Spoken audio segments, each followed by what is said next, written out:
buddy Crow back again with a video response to Novabug's Friday Foursome, and this one is going to be on hardware mods and add-ons.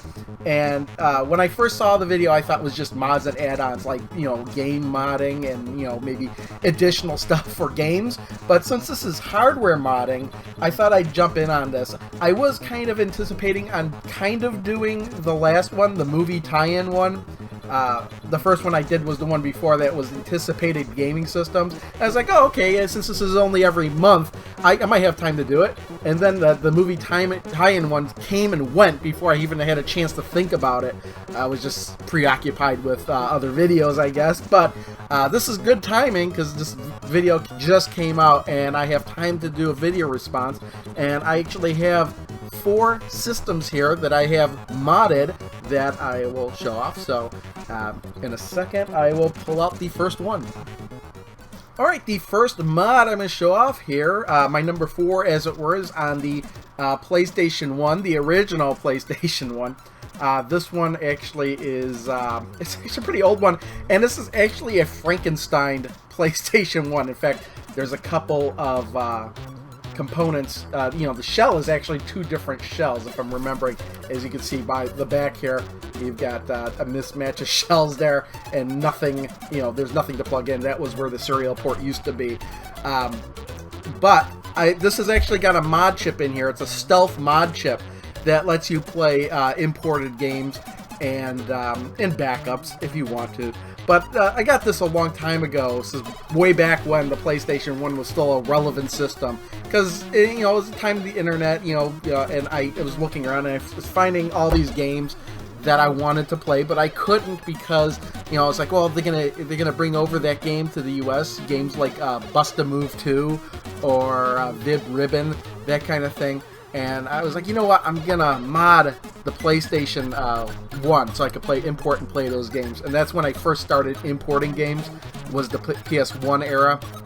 And actually, there was a little trick you could do beforehand where if you could listen to the disc spinning, and you'd put in a regular game, the disc would spin up, and then you'd listen, and when it slowed down, you'd take out the disc really quick and plug in the other one. And if you have to actually do it 2 more times, you'd have to listen to the timing of the disc spinning to successfully load the game. I actually got pretty good at it, but since since having this mod chip in here, it's not really necessary. Actually, there is another kind of little thing in here. If you notice, there's a spring in here. It's this little gadget in here that came with the kit, and what that allows you to do is that allows you to just plug it in here, and that makes the system always think that the lid is closed. So you could actually play it with the play the game with the lid open if you wanted to as well. But you know, no real reason to do that. But this was one that I really enjoyed doing. But however, the next mod I'm going to show you kind of renders this one irrelevant. Oh, before I forget, there are different mod chips for the PlayStation 1. If you want one now, I mean, they're about $20 if you search, but search for a stealth mod chip. The original mod chips that were coming out, game companies got wise to them, and they built in protections, you know, where they could detect the mod chip. And the stealth mod chip will actually go silent after the mod takes effect. So it would boot the game, then go silent, then the game can't detect it, that there's a mod chip in there. And actually, it's funny, it's like I was almost thinking about pulling this apart to show the mod, but there's actually, if you look in this hole there, you can kind of see the wires. It's like 7 or 8 wires that needed to be soldered in there for this mod chip to work. But yeah, let's leave it at that. Let's move on to the next one. Alright, second system shown off here is my PlayStation 2. Now, again, this is kind of another Frankenstein to PS2. As you can see, I've got this green outer shell, and I also got my Mystery Science Theater sticker on top of it as well. But that's not really the mod I want to show off here, being able to see through it. This also has a mod chip in it. Now, this is fairly dated, but this is it has the DMS4. I think it's the Pro mod chip in there, and this was fairly more complicated to solder, and I think it was like 16 or 17 or 18 points that need to be soldered in on this. And the reason why it has this green shell is because I had bought a just to be able to install this mod chip, I had bought a PS2 where the shell was kind of all really, it was disgusting. So I replaced the shell on this. But what you get with the DMS4 Pro mod chip is, before I had a PlayStation 2 modded, I was using something called HD Loader, or another thing was HD Advance, and then there was HD Advance 2. And what it was a disc you could boot the PlayStation 2 up into, and that what they would allow you to do with this network adapter, you could have a hard drive in the PlayStation 2. There was like only 1 or 2 games that actually used it, but with this you could use your own hard drive as long as it could fit to the network adapter. Put any hard drive you want in there, and then with HD Advance, HD Loader, you could actually install your PlayStation 2 games to the hard drive and then run all your games off the hard drive. So, what does the mod chip let you do? Well, the mod chip actually lets you do that without the HD Advance. In fact, it works better than the HD Advance. You don't have to even have any disc in here at all to read it. So, it comes with this. It comes with Toxic OS, which was like kind of the unofficial upgrade to HD Advance. So that let you do a whole bunch of stuff too, let you put programs on the memory card and such. But I didn't really care about any of that. All I really cared about was running games off the hard drive. I don't think you could do that with PS. You could boot like imported PlayStation 1 games and stuff, but I don't think you can install the PlayStation 1 games on the hard drive. But it really didn't matter anyway, since it was I had this mainly for the PlayStation 2 stuff. But what that also let me do is download PlayStation 2 games and install them on the hard drive and then play them without even having to burn them to a disc. That is my next choice, my next update selection is the DMS4 Pro mod chip. I know it's outdated. I think there's better mod chips by the standards. I don't know if they let you read off the hard drive, but that was primarily all I really wanted to do, was be able to install games on the hard drive and play them. And also that really reduces the wear and tear on the drive itself, because it's not being used. And I don't know how many PlayStation 2s I ever went through because the CD-ROM drive died, and I'm trying to adjust the patch, trying to get the laser to read that stuff again. With just reading them off the hard drive, there's no need for that, and the games do run faster off the hard drive than just reading them. So yeah, that's my number 2, definitely. Or I'm sorry, it's my number 3. Alright, next system I have here that's modded is my NES top loader. I actually got this from Sinister Moon, some sort of trade. I remember a long time ago. This was a long time ago, but this was originally Sinister Moon's top loading NES. Now, the biggest disadvantage with this top loading NES was the fact that it didn't have AV cables out. It didn't do composite. It only had RF out. And even with the RF out, you had this weird jail bar effect on the screen. So, which was ironic, because the whole reason this was released in Japan was because the Japanese Famicom didn't have RF output. So in Japan, this was released as the AV Famicom, and it had the composite out. And then when we got the upgraded NES, our original NES had the composite out, and then they took that away and made it only RF. So I did like this. It was more reliable for playing games, but the video output was crappy.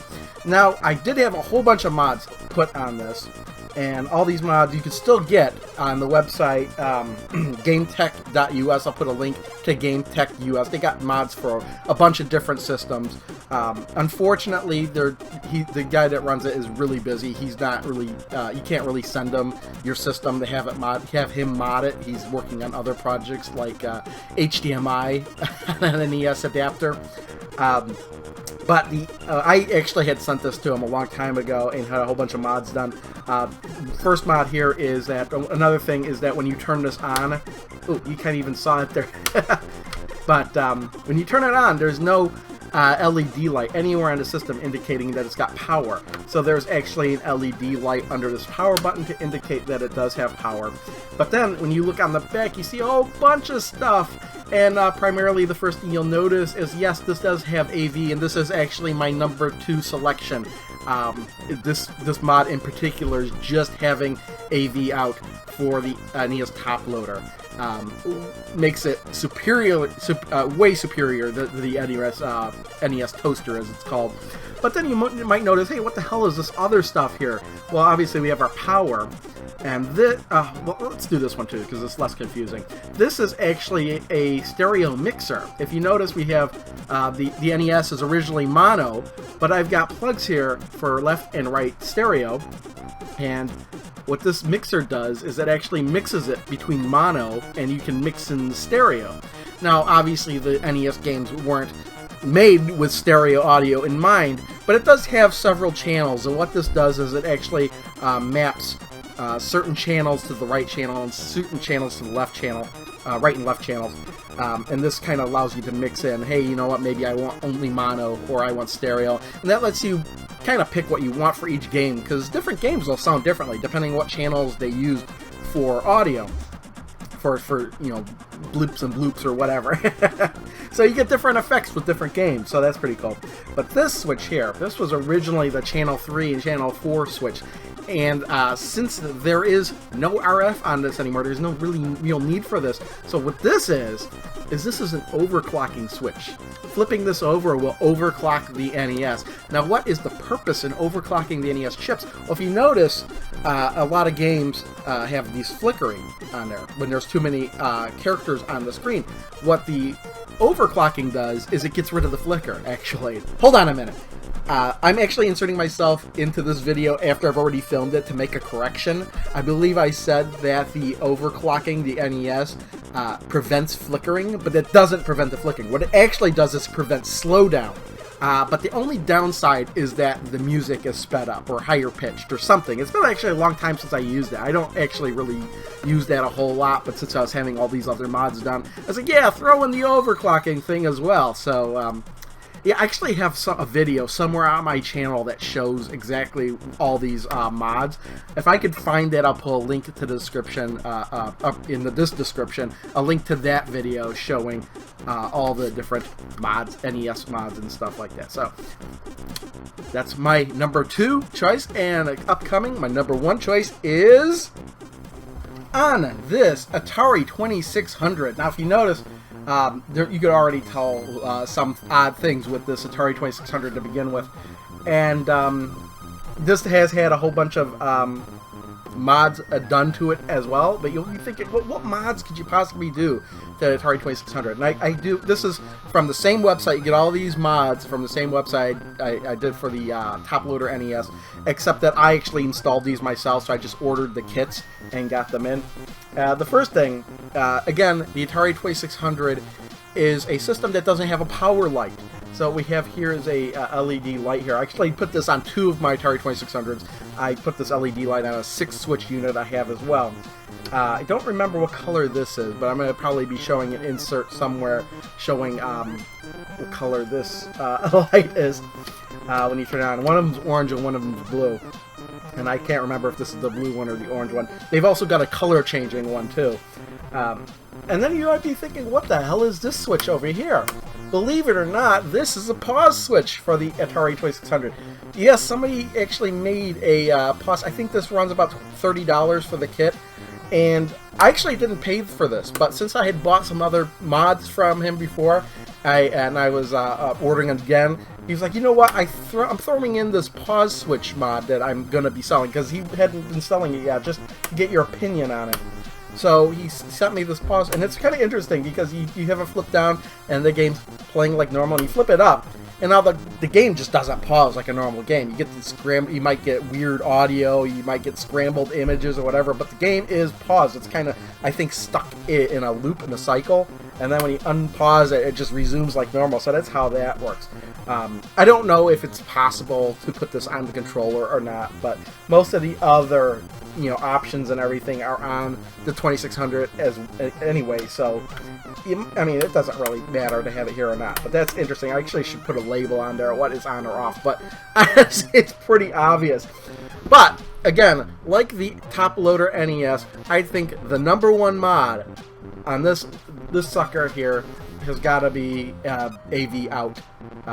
So getting rid of the RF adapter, I got rid of that plug as well. You might have even noticed that usually the RF plug comes out of here and it just always dangling. So that's gone. No need for that. I've got regular composite AV out. Now you might notice again, hey, did you do the same thing with the top loader NES where you've got 2 separate channels for right and left? And no, actually, this is just mono. It's the same signal coming out of both of them. The reason I put in both right and left is just because most AV cables have a right and a left, and if I didn't put them in there like this, I'd probably need an adapter. So that's why I did it that way. And so there you go. There's my number 1 selection. There's really no need for this video to go on much longer than this. So there you go. That's my video response to Novabug's Friday Foursome for hardware, mods, and add-ons. See y'all next time. Bye.